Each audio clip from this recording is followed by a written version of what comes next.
hype about living the dream? It's time for truth. This is the place for tools, power, and real talk so you can create the life you dream and deserve. Your ultimate life. Subscribe, share, create. You have infinite power. Hello and welcome to this episode of Your Ultimate Life, the podcast that we created to talk about how to live a life of purpose, prosperity, and joy by serving and by using your life experience and your gifts. I have a special guest today. Welcome to the show, Inna. Thank you so much for having me. I want to make sure I said that right. I would have guessed that your name was Inna Segal. Is that correct? Yes, you guessed correctly. Oh, yum. I'd like to have that right. So I don't do like introductions, reading that sort of thing, just because it all comes out as we talk.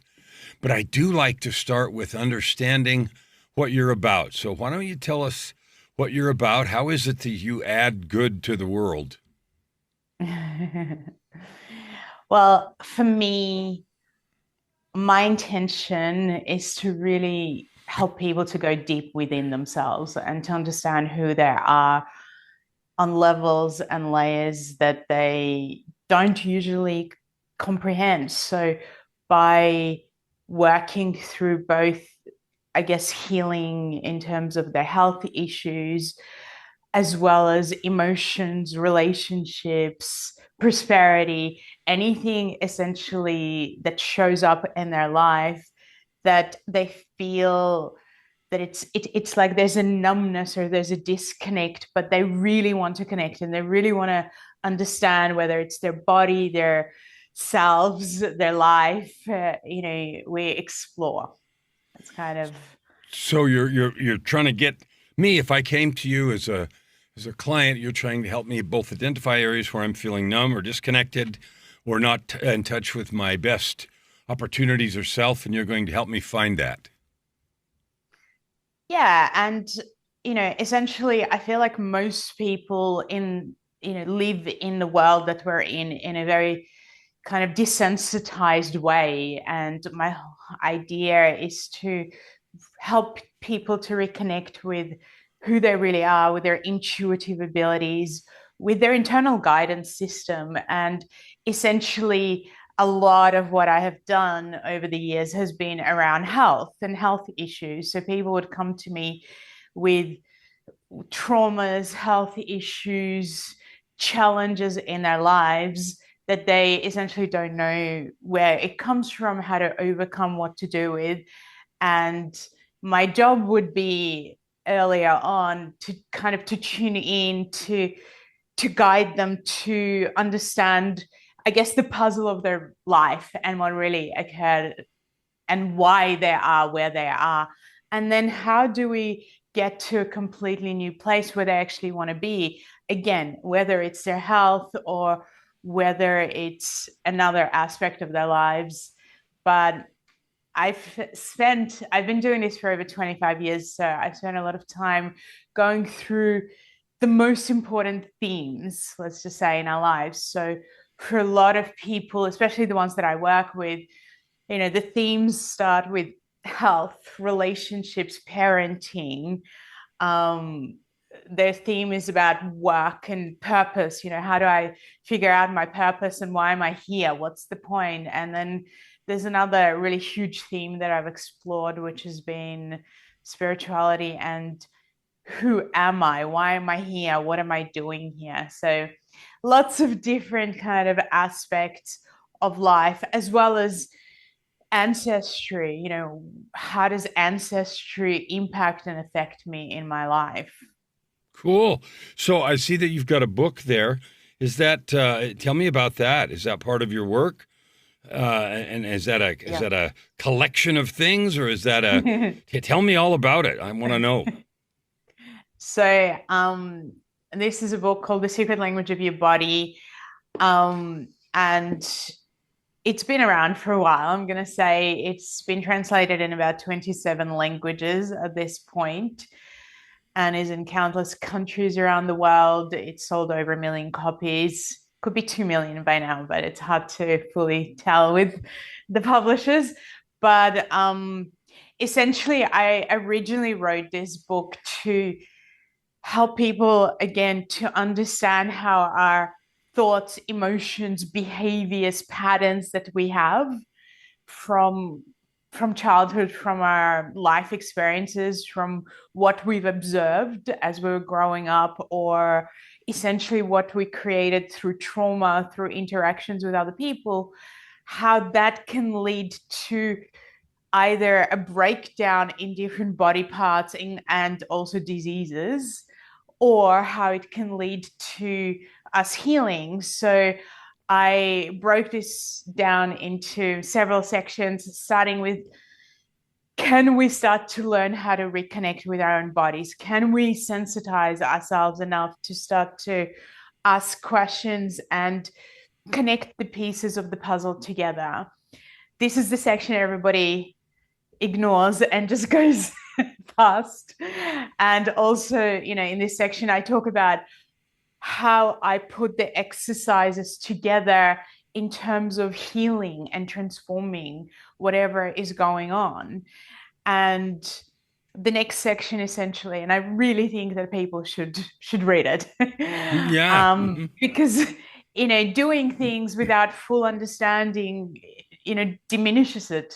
And so the second section is about every body part that we have. And so I talk about what can cause it to break down from those aspects that I've just mentioned: mental, emotional, energetic, behavioral. And I give a substantial process, I'm going to say, which essentially uses everything from breathing to touch to pressure points to movement to visualization to beliefs and how to change those beliefs to questions, to essentially transform whatever is blocking you. And again, I just want to say, sometimes people would contact me and say, well, I've done the process once, but I have this chronic condition. And we need to be really aware that it can take years for us to have chronic conditions. So it does not take a one-time process to make it better. Well, sure. If you got broken, the breaking doesn't happen all at once. And so you wouldn't expect that the healing would either, right? Exactly. And then, I also, I go through diseases, and it's similar, trying to understand what causes diseases in the body. I also go through emotions, because I felt like a lot of people generalized emotions and didn't necessarily understand that. For instance, something like having anger is the end result. And usually underneath anger, there's a lot of grief and sadness and frustration and potentially disappointment and frustration. So anger becomes the end result of a situation or many, many experiences. The same as guilt, underneath guilt connects to punishment. So often when we have some kind of sense of, self-criticism, which most of us have, feelings of, well, maybe I'm not good enough, it can also lead to guilt, which then leads to self-punishment, which leads to self-hatred, and so on. And so a lot of people don't understand it. And they also don't understand that guilt, let's say, that I have in my reproductive system, which is connected often to shame, is not the same guilt that I might have in my kidneys or that I might have in my heart. And so I'm trying to educate people to become more specified instead of generalized about everything, because in healing, in my 25 years of experience, the more specific you become, the faster the process actually works.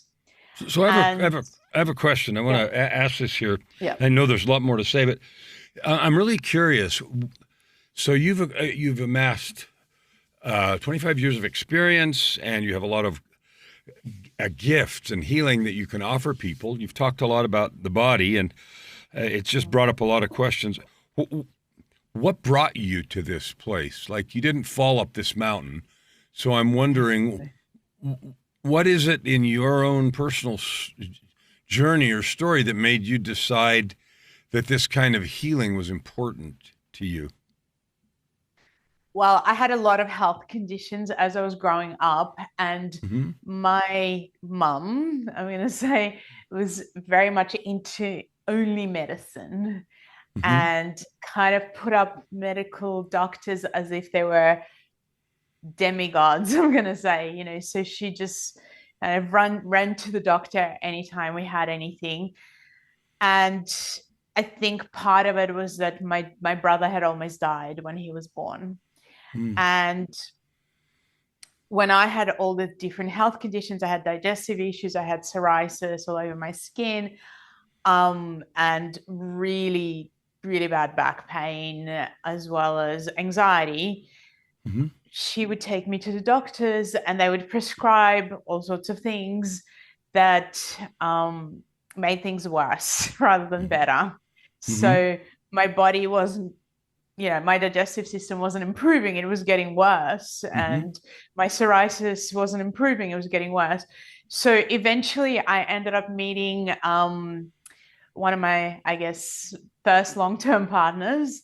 And he was very much, I was 18 at the time, he was very much open to alternatives. He was a lot older than me and kind of introduced me to the world of alternative healing. By Mm-hmm. that stage, I had really bad back pain, to a point, lower back pain and sciatica, where I could hardly walk. Oh, wow. And we went to a lot of different people. It was from chiropractors to rolfing to healers to kinesiologists to just a huge, huge number of people, as well as naturopath and homeopath and anything in between that you can imagine. And I would have these experiences where I would take a step forward and I would get better, but then I would kind of be catapulted right back Mm-hmm. into more pain and trauma. And then I had a particularly traumatic experience where I had a child that died when I was 20. And that kind of exploded everything inside my body. And I just felt like I wanted to die. I was very depressed. I felt like the victim of life, because I just did not know that happened. And I live in Australia, so I had no idea this occurred in Australia. So I really thought there was something extremely wrong with me. And I felt like when I was going to see people, I never fully participate. Well, I never really participated in anything. And I kind of just went to these practitioners with the attitude of going to a doctor. You give me a tablet or you give me something, you do something, and I get fixed. But it just wasn't working. So I sometimes got better for a month. I'm going to say sometimes I was okay for 2 months. And I think, oh my God, I'm doing really well. It's gone. And then I just crash. But once this child died, I was just in a constant crash mode and in a lot of pain. And so my moment of change came when I saw this chiropractor. I was seeing him for over a year at this stage. And this was a 3 time a week experience, by the way. So I was seeing him every few days. Right. As people do with chiropractors.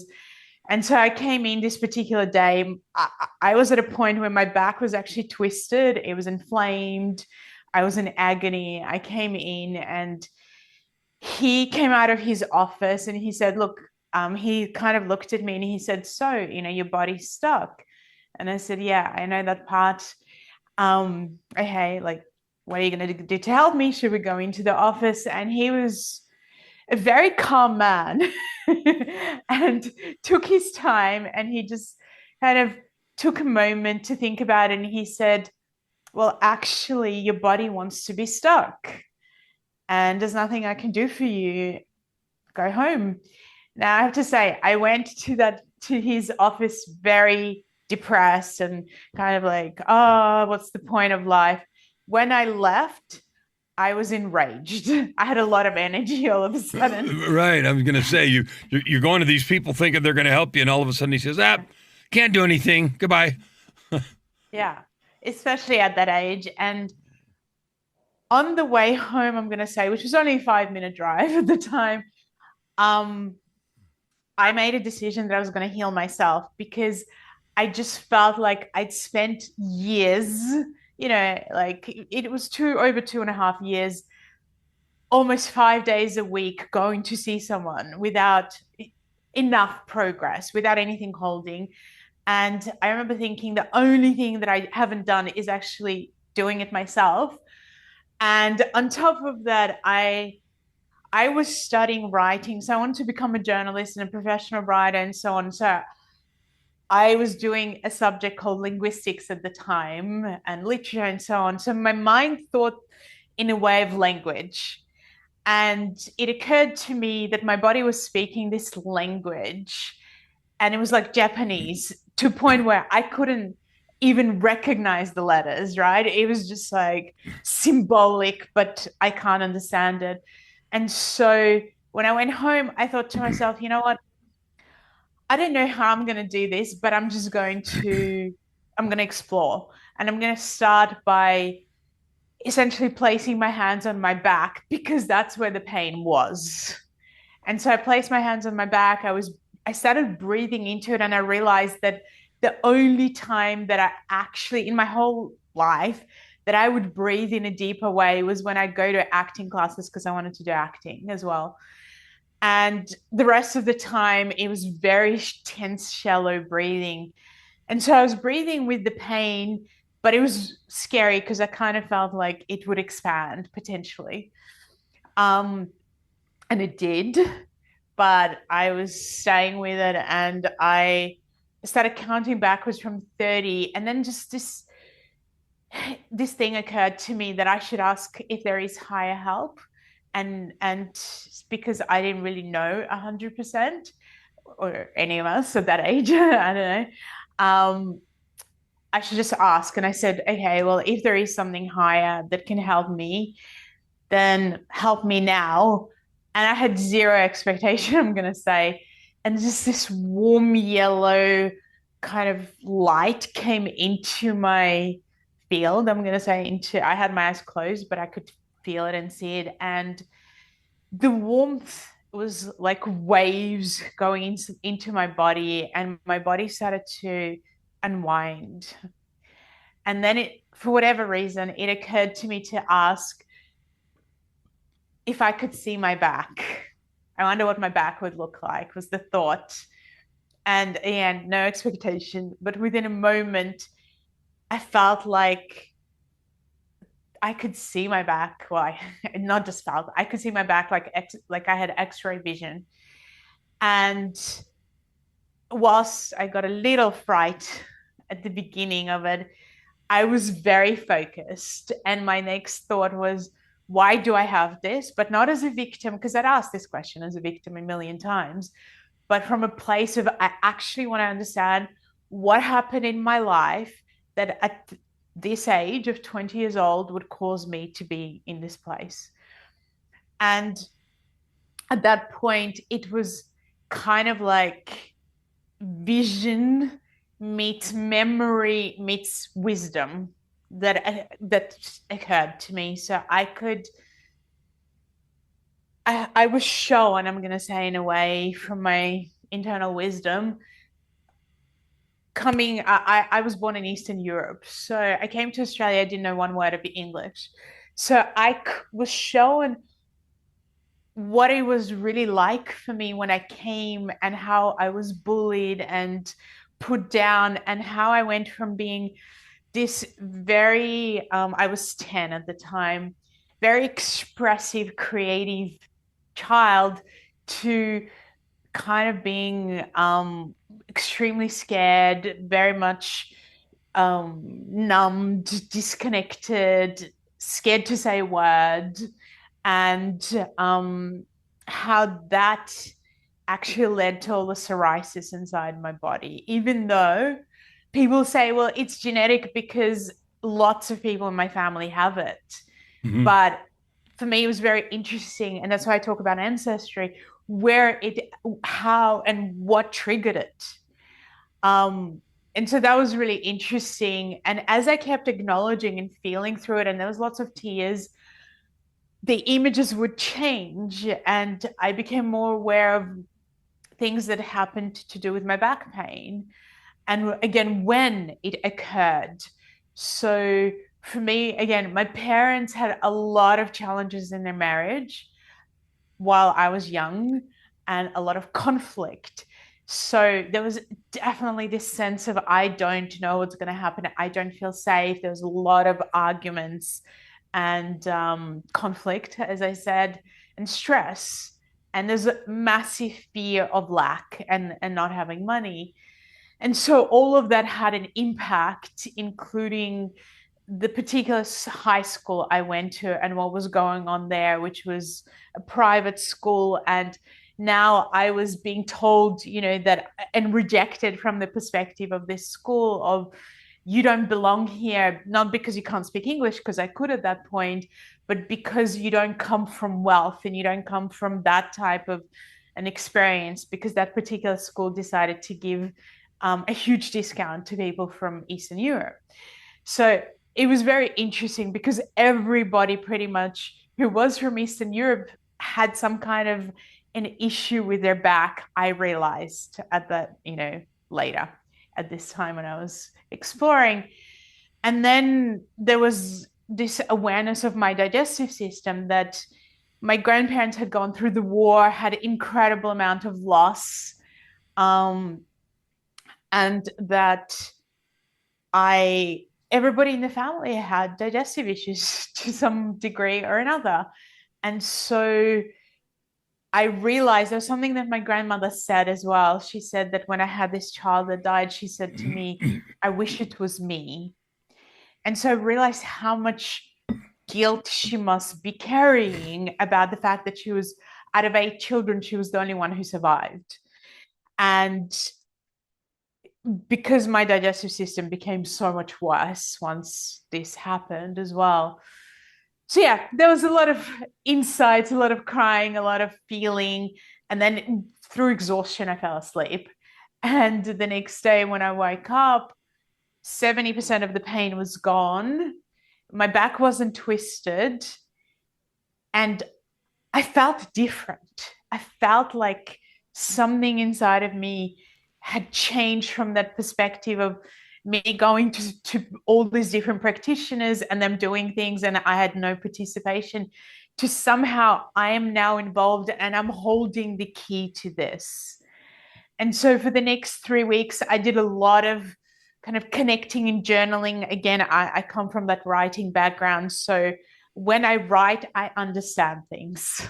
Mm-hmm. So, as I was doing that, I noticed that the psoriasis, which was all over my elbows, as I'm showing, obviously you can see there's none, all over my knees, disappeared.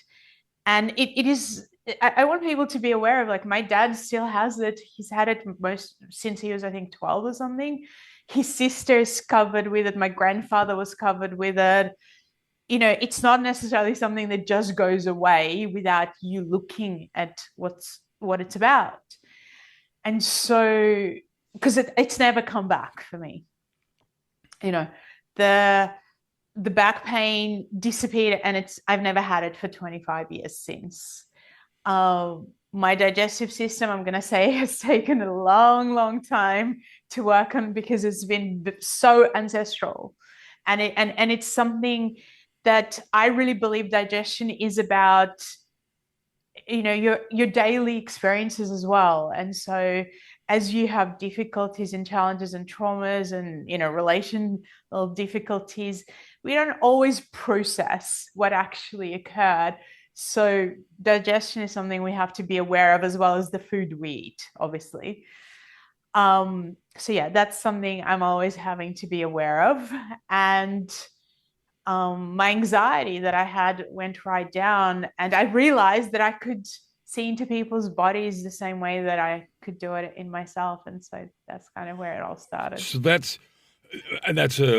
leaves me speechless, and just in terms of, okay, so you had essentially a collection of things that happened around you, environmental situations, coming from a place, not being accepted, not being able to speak, etc., some ancestral stuff, all this stuff manifested in different ways. Digestive problems, psoriasis, pain in your body and your back, and then something. The really interesting thing you said is you felt disconnected from all these healing modalities, doctors and this and that and the other, and then you became aware of and made a choice, a conscious choice. I'm going to do something, and in that process, you created a connection to your body, and you said it's sort of the intersection of memory and wisdom, and you said a third thing, and I don't remember what it was, but that allowed you to see in a different way into the body. And I understand now why you call the book Secret Language of the Body. And so what the story tells us, me and everybody listening, is that journey allowed you not only to create much more health in yourself. It sounds like most of the issues are gone, but it also left you with the ability to see into others, to help them also. But the fact that sight is able to correct these physical things. In other words, there's an energetic component, a vision, spirit, whatever you want to call it, that is manifest in dis-ease in the body, but that can also be healed or mitigated or brought back to normal or better than normal through that kind of connection. So is that what I'm hearing? Yeah. So why did you call it the secret language of the body? Because I want people to realize that it's not obvious, but it's there.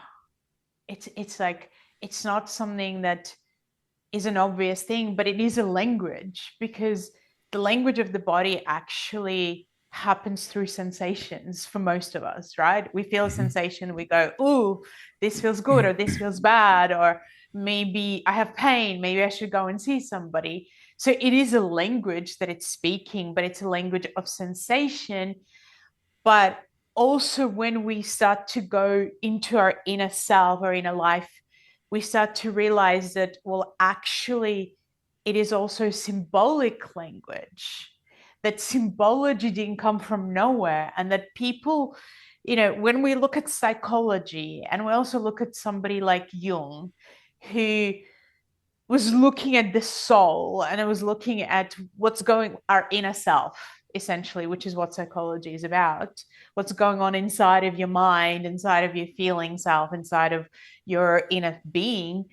And what he came up with is that we have archetypes. And these archetypes inside of us are kind of like, he says, it's like our part of our DNA, so to speak. And they're essentially aspects of ourselves that some of them develop through a family. So if, let's say, my grandmother had extreme worry, and was worrying all the time, and fear in terms of life, and I'm in that environment, that there is a high likelihood that inside my nervous system, but also inside of my own self, I'm going to copy and start to worry in that particular way and start to see life through that lens. I want you to keep going, but I just click some for me. So if I physically walk into a place with a toxic atmosphere, like there's some chemical in the air, it's not weird to understand, okay, if I breathe this stuff, I'm going to break out in hives, or I'm going to choke, or some bad thing's going to happen. What you're telling me, and I agree with you, by the way, is that the energetics of the situation that we're in also contaminate us.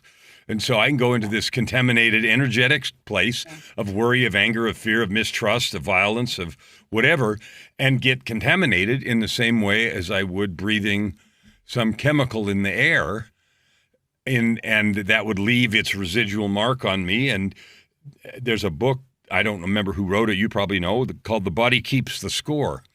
Mm-hmm. And it talks about some of this same stuff, that the residual trauma, whether it's personal trauma, ancestral trauma, or whatever, family dynamics and all that kind of stuff, that those leave a mark, a permanent or not permanent, but a significant impression unless and until we do something about it. And what you're describing is a way to see and do something about it. So when someone comes to you to says, okay, I hear you, I see, wow, your story's amazing, I believe you. Can you help me with some kind of a thing that I think is a body manifestation of some energetic problem? Where do you start with somebody that says, I've got this X, and they don't know why they have it or what's going on? It maybe depends on how they come to see me. So a lot of people, come to a workshop where I will guide them through how they can do this, because essentially, as much as I went to different people, and I think it did help, I'm not going to lie and say that it didn't. I think it caused me to eventually, once I made a decision, to be much more receptive, and gave me some understanding. So I'm very grateful that I did go. But yeah, so it depends. If somebody comes to a course, then we go through, and again, depends on the course and on the topic that I'm exploring in that course. But essentially, I'll usually, in most courses, help people to sensitize, by reconnecting to their body, listening to it more, grounding, feeling and sensing the difference between when you're numb and disconnected and, are just kind of surviving through life, to, how do you connect to your body, which happens through touch, breath, movement, and asking questions, and, and some visualization potentially. Eventually, I actually move away from too much visualization into more of a teaching people how to actually tune in, how to sense what's really going on. So, we might have, let's say 20% of the experience of the process that where I'm asking them to visualize something. And, even in my book, I talk about something like the purple flame. And this is a visualization where I'll ask people to connect to their body, recognize what's in their body, maybe even create a shape and a color of a particular thought pattern or an emotion, and then take it out of the body and place it into the purple flame. So there'll be an aspect of it. But as we get deeper and further, then I start to stack things, and kind of there'll be processes where people speak them, because and add their own parts to what the process is about. There'll be parts where they're moving. There's parts where there's music. There's parts where there is connection to something higher or divine. There's a lot of different aspects. There's energetic parts to it where we work with energy and colors and intentions and symbols potentially. There's lots of ways. But if they come to me, Yeah. I'm going to say directly. And this is what at the moment I am about to give certifications to a new group of practitioners that I've just trained. And part of what I train them to do is to connect to the person and kind of scan them, so to speak, with the intention of creating a map. So it's kind of like tuning into a person's inner self and saying, okay, there is wisdom. Let's call it the soul. I'm going to ask you to show me, where is the starting point? Where do I start in this kind of puzzle of this person? Direct me to it. And for me, being more of a very a visual person, I will ask, and maybe I'll start with the neck, let's say, with the person. And I'll ask some questions, but I'm very familiar with what the neck is about, right? That it's about unprocessed challenges in relationships and communication that's been blocked. So because I know this already, I'll start asking questions around, well, communication. If I see that it's very specifically on the right side of the body, I'll say, well, do is there a male in your life that where you have some challenges with, or someone who you found it difficult to communicate with and maybe you push them away? And so we'll start having this conversation about it. And from that, I'll write notes. And as I'm writing notes, I'm writing down what kind of processes I might want to do with this person based on what I've discovered. And then I'll go, okay, what's the next part of the body that is connected to the neck that is the most important for me to understand and focus on? And so the body is the intelligence, and the soul will then show me or move kind of my vision to the next point, and then the next point, and the next point. And in this way, I literally create a map because I want to see the bigger picture of what's really going on with the person, and then I know what to do. What do you suppose makes us, what's going on that creates this disconnect? Because I have the sense that a lot of people, maybe most, are not very good at the kinds of connections that you're talking about. And I'm curious what you think makes it so that we live or that we create, because I don't know, maybe we're born that way, but probably it mostly happens in environment and afterwards and parenting and all the rest. Why do we live in such a disconnected state that we need this much reconnection work to both acknowledge and understand and then deal with what's going on in our bodies? It starts early on. It starts with what you just said, parenting, very often where in the environment that we grow up with, well, there's several things. And I've studied a lot in terms of the different stages of development.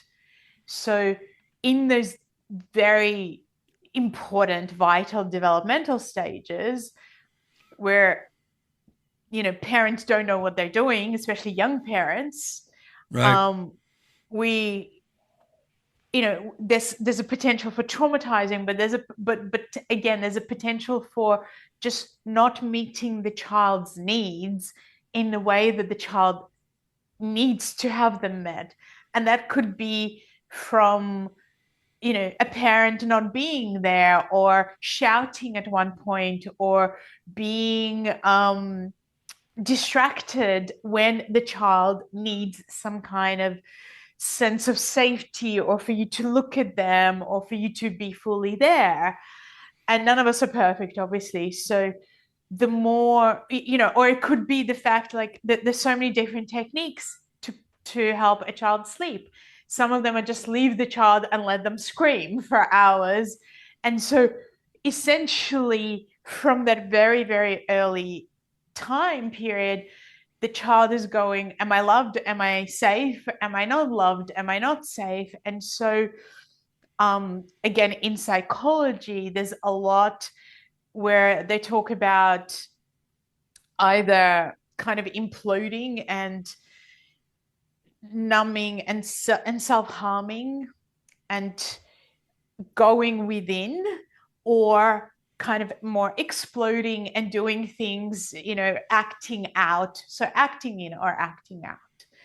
And this happen, and whether you act in or act out, very often people have reactions, especially as we start to go into teenage years. And we start to have what people call hormonal changes for both males and females.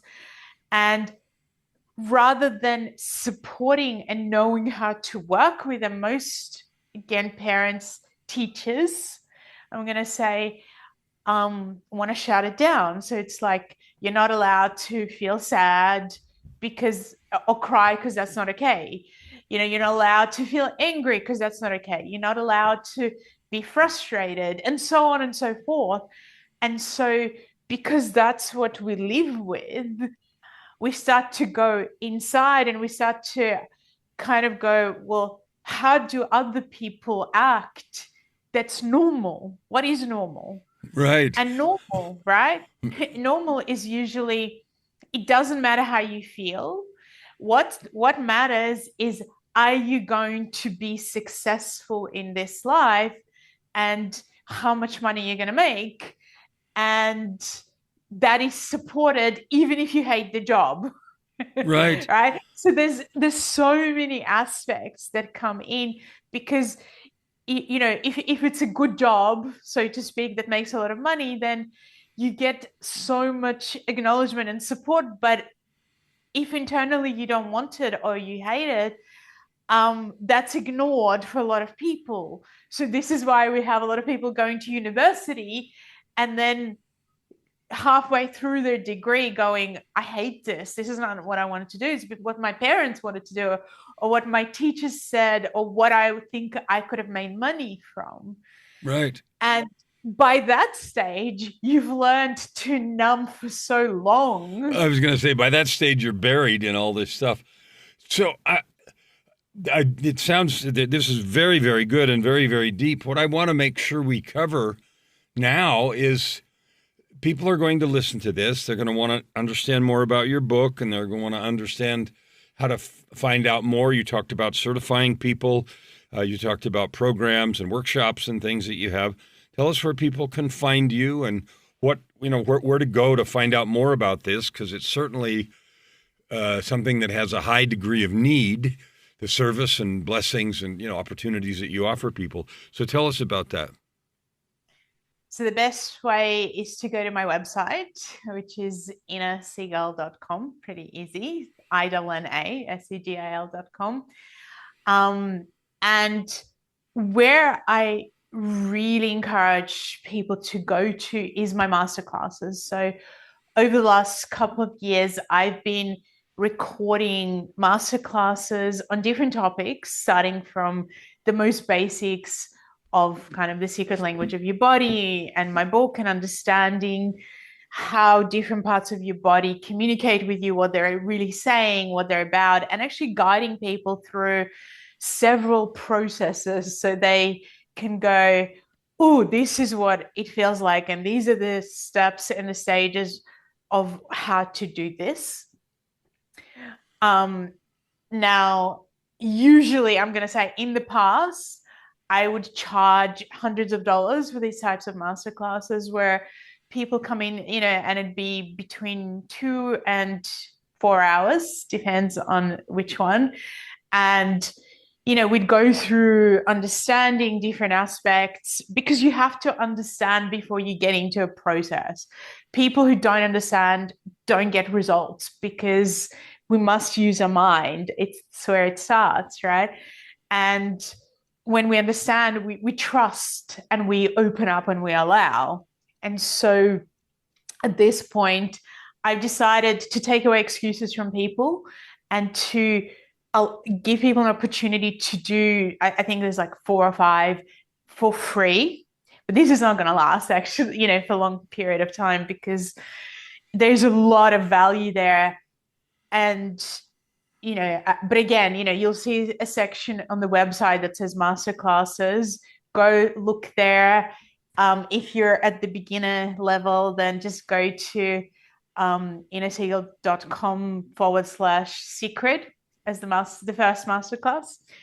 And essentially it starts, all healing journey starts from you taking a step forward and giving yourself time. Without time, there's no possibility of any transformation and healing. And, once people kind of watch the masterclasses, they might go, well, I want to learn more. I want to go deeper. And this is where you may be interested in doing a particular program where, we dive deeper, or even where you go, you know what, I want to help people with this. Sure. Sometimes it starts with my family, or my children, and you can dive into deeper programs.